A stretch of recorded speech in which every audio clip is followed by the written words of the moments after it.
Soyez les bienvenus sur le plateau télé des JFR 2018, des Journées francophones de radiologie. Et j'ai le plaisir de vous présenter mes invités.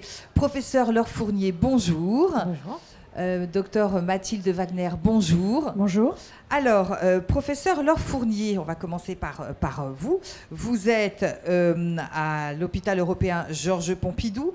Vous êtes spécialisée en imagerie oncologique génito-urinaire. C'est bien ça? C'est bien ça. Mathilde Wagner, vous êtes à la Pitié-Salpêtrière et vous êtes spécialisée en imagerie oncologique et digestive. Oui, c'est exact. Ouais. Alors, on va parler des bourses SFR-CERF. Professeur Laure Fournier, c'est à vous que revient le privilège de présenter ces bourses. Tout à fait, et c'est vrai que c'est un vrai privilège, hein. Je tiens à le dire parce que je le fais depuis plusieurs années. On voit vraiment des candidatures absolument extraordinaires. Donc, juste pour vous donner une petite idée, donc ce sont des bourses de recherche qui sont attribuées pour financer des candidats pour qu'ils puissent mener des travaux de recherche. Et donc, il y a par an à peu près une dizaine de bourses données pour des masters.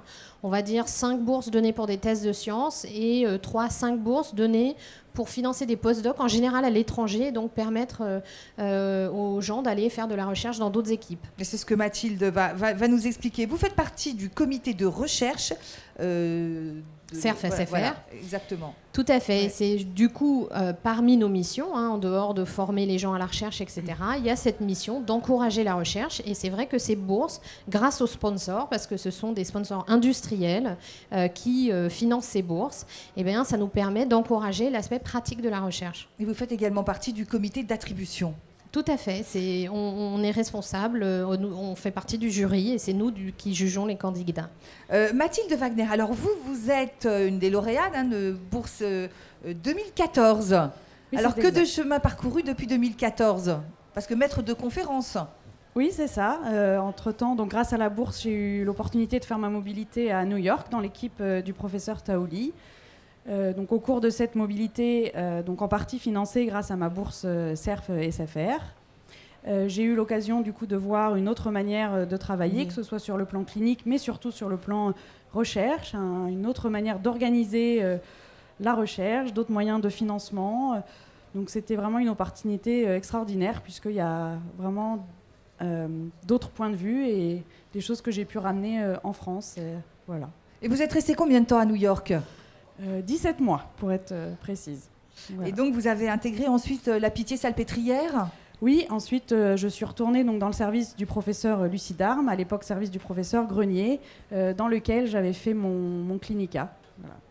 Voilà. Professeur Laure Fournier, il y a un rôle d'accompagnement des élèves boursiers, non? Tout à fait, c'est vraiment dans cet esprit-là, je pense. Moi-même, il y a très très longtemps, j'ai bénéficié du soutien de la SFR et du CERF.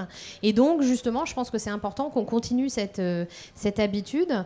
Ces bourses, elles existent depuis 1994. Et c'est vrai que quand on regarde les noms des personnes qui ont été lauréats, on retrouve toutes les personnes qui comptent dans la radiologie française aujourd'hui, d'ailleurs dans le libéral comme dans l'universitaire. Et je tiens à dire que Mathilde a eu la chance, enfin le mérite surtout, d'obtenir un PHRC qui est un financement pour une recherche nationale et sur laquelle elle va travailler. Et je pense que c'est aussi grâce à son expérience qu'elle a pu mettre en place ce projet. Laure Fournier, ces bourses, elles permettent de créer une véritable dynamique, je pense. C'est vraiment dans cet esprit-là. Je pense que c'est important d'être acteur de la radiologie de demain. Et la recherche, c'est vraiment la définition de la découverte de la radiologie de demain. Alors, quelle est la prochaine étape pour vous, Mathilde, maintenant? Maintenant, voilà. C'est une très bonne question. La prochaine étape, c'est continuer les projets de recherche en cours, en développer d'autres, en partenariat avec d'autres équipes au niveau local, national, voire international, puisque... c'est aussi un des intérêts de la mobilité à l'étranger, c'est de se créer des connexions et de pouvoir après monter des projets de recherche en commun. Professeur, vous nous rappelez les modalités pour tous ceux qui vous regardent et qui veulent participer à ces programmes, comment ça se passe? Alors, évidemment, les modalités, elles dépendent du type de bourse que vous recherchez, mais il faut d'abord être radiologue, donc soit interne en radiologie, soit radiologue. Et puis après, encore une fois, ça dépend un petit peu du cadre. Ça doit être bien sûr de la recherche en imagerie. Je tiens à souligner que ce n'est pas forcément des sciences, comme on dit, dures, ça peut être des sciences humaines. Et on espère aussi qu'on va développer ce type de projet à l'avenir. Je pense que Mathilde est consciente de tout ce que lui a apporté finalement le fait d'avoir cette bourse.